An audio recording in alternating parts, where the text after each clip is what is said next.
Welcome to Down the Garden Path. I'm your host, Joanne Shaw, landscape designer and plant lover. I enjoy discussing down-to-earth tips and advice to help you seasonally manage your garden and landscape, and I also aim to bring you interesting and relevant topics to educate you all about the landscaping and horticultural industry.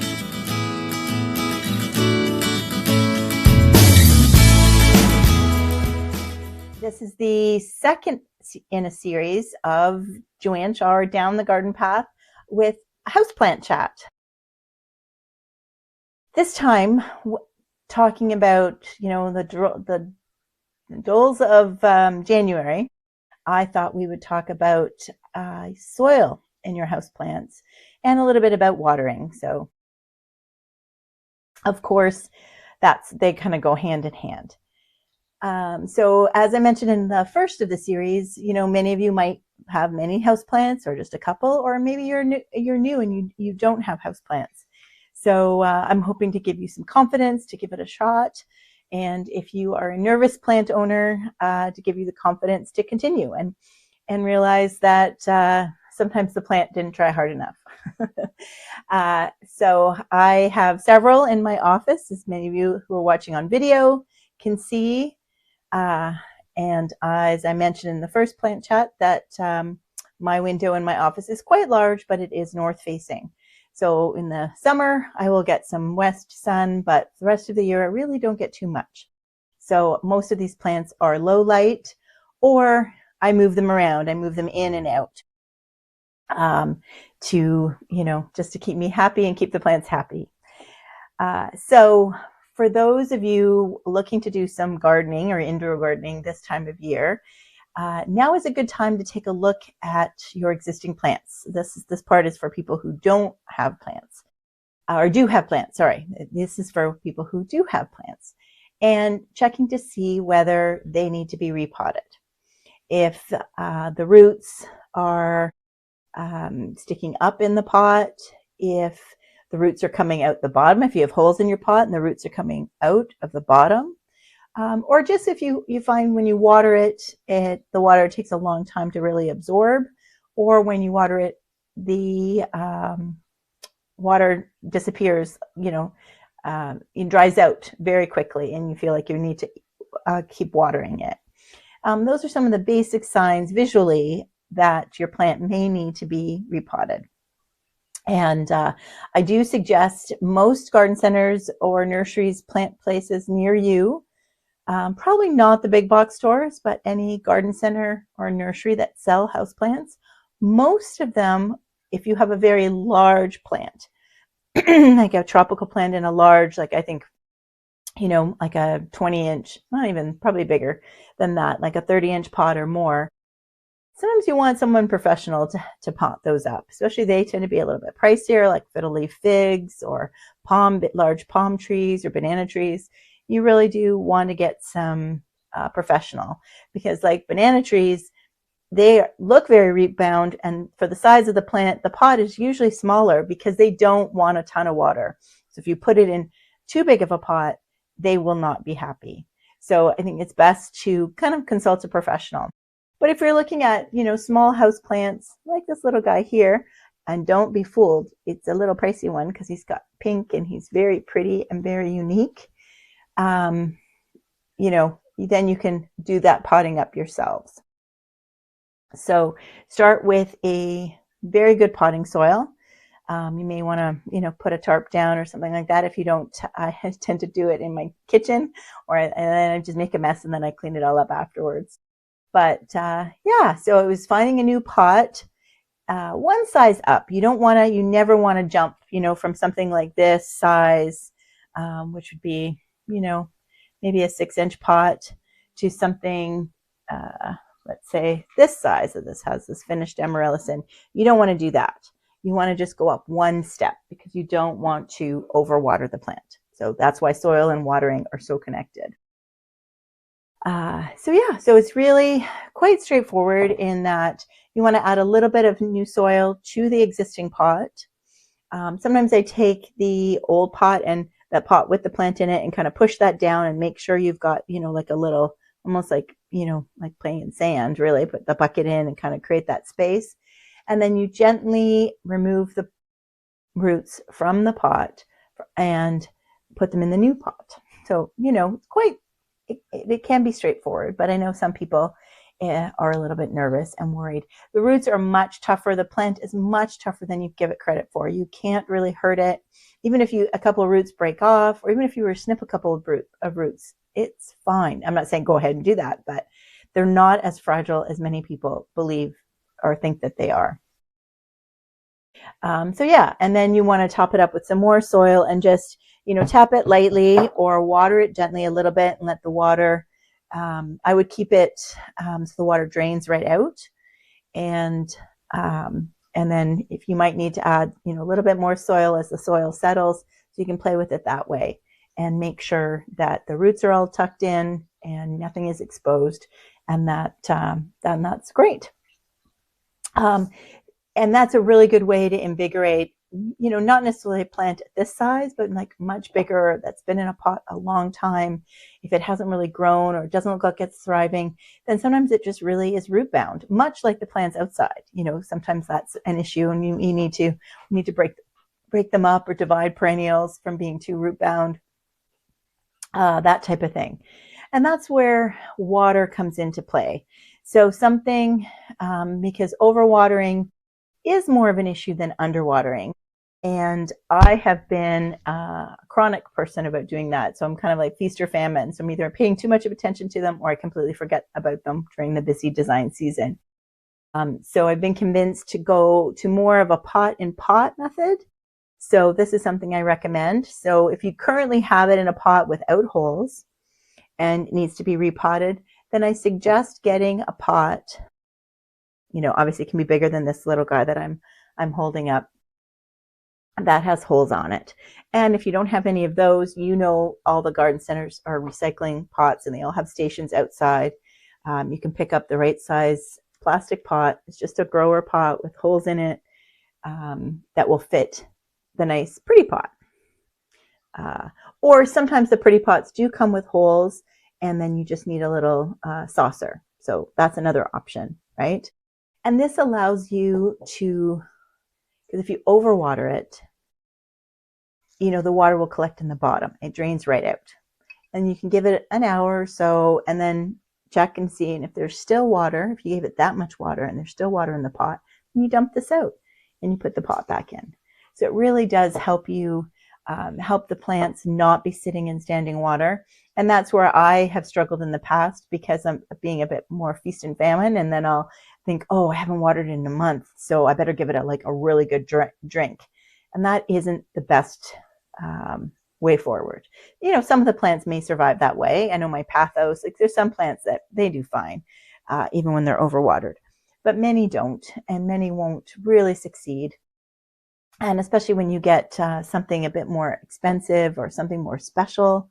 I know many plants get passed down in families, like Christmas cactuses. I have a friend who has her mother's Christmas cactus or their grandmother's Christmas cactus. I have my grandmother's variegated pothos. So you want to make sure you keep those things alive and going, and you don't want to lose those. So I definitely recommend switching and considering it. I've been doing it slowly. So this was a gift from someone special, and it's such a pretty plant and such a pretty pot. And then I mentioned already that I have a large rubber tree plant, and I took cuttings about a year ago, and that's a whole other process, and that'll be another plant chat for later on in the series. But I did root them. Was able to root 4 or 5 plants in water. Takes a little bit longer because their stem is very woody and very milky, hence rubber tree, the sap in them. So this is one of the cuttings that I rooted and then potted up, and you can see I put it in. So it's in a lamium pot from a garden center, and so they don't need. This is one where I feel like I've just been hit or miss with it, and my large one is in probably a 30-inch pot and with a saucer. So it's in a large ceramic pot with a saucer. So I do make sure I water it until I just see a little bit of water coming into the saucer. Whereas in the past, I used to fill that saucer thinking, okay, now I don't have to think about this plant for another 6 weeks, right? It's not really the best thing to do. So yeah, so this little guy, as we talked about for anybody who's listening to the podcast, you can check me out on YouTube as well and listen to the podcast there. And then you can see some of the pictures I'm holding up. So I do apologize if I'm not describing it properly, but we do want to, this one, I'm actually even have a measuring tape here. So this pot size is, yeah, it's okay. It's about a 5-inch pot. The other one was smaller, wasn't it? You think I would know my measurements better. About a 4-inch pot. So now this is an example of starting out from a cutting, and it didn't need into, so it went into a 6-inch pot, which is a good size. But if you've got something much larger and that it needs to go into, you think it's getting too root bound and it needs to move to one pot size up.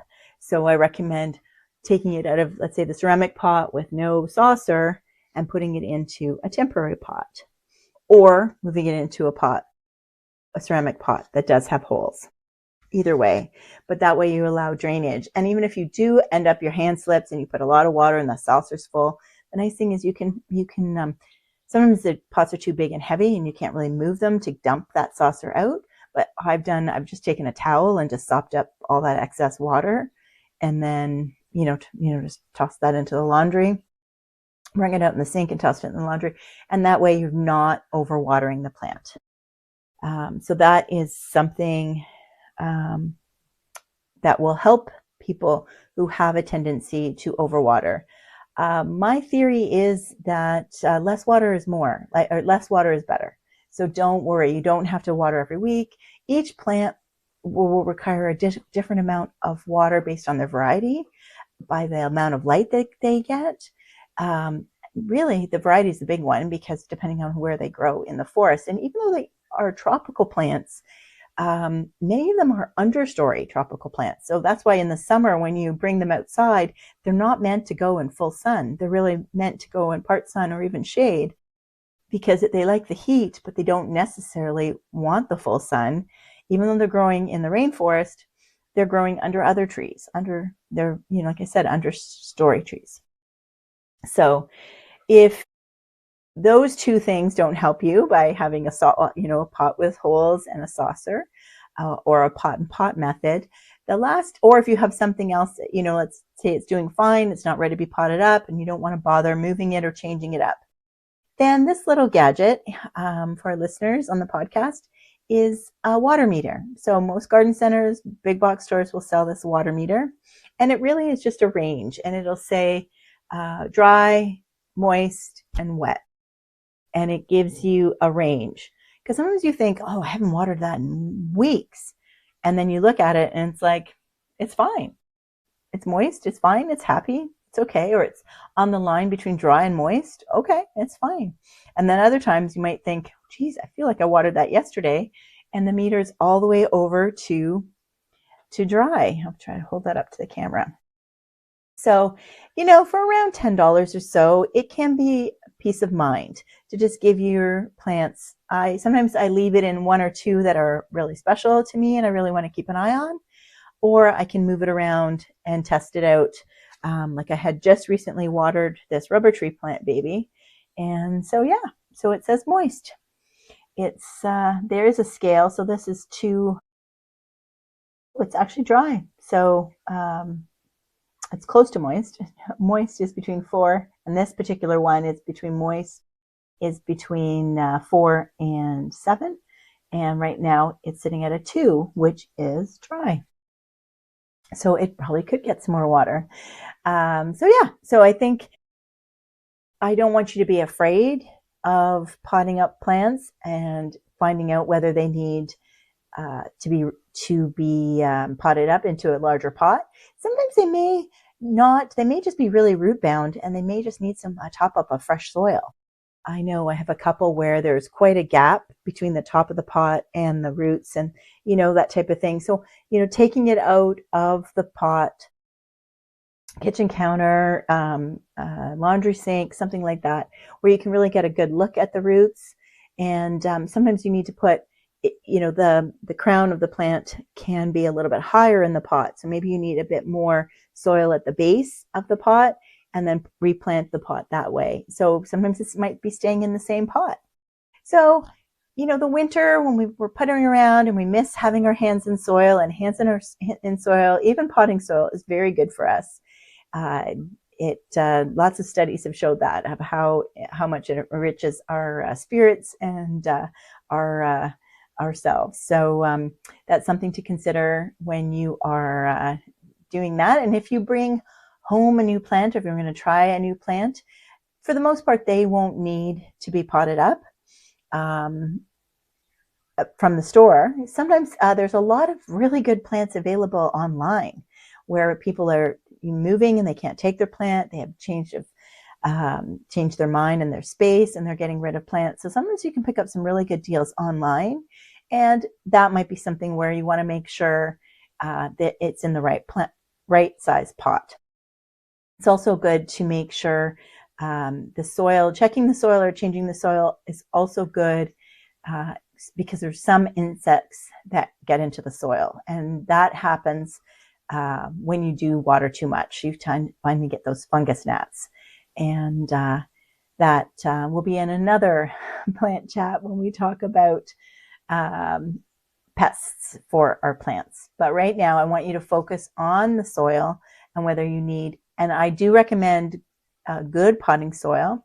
There's many recipes on site. If you're really keen, there's many recipes where you can buy the individual ingredients, like the perlite and a bit of crushed orchid bark or coconut coir, and make your own mulch or your own soil. Because sometimes some plants, like if you think of orchids, they don't want, obviously potting soil, they want more of a chunkier mix.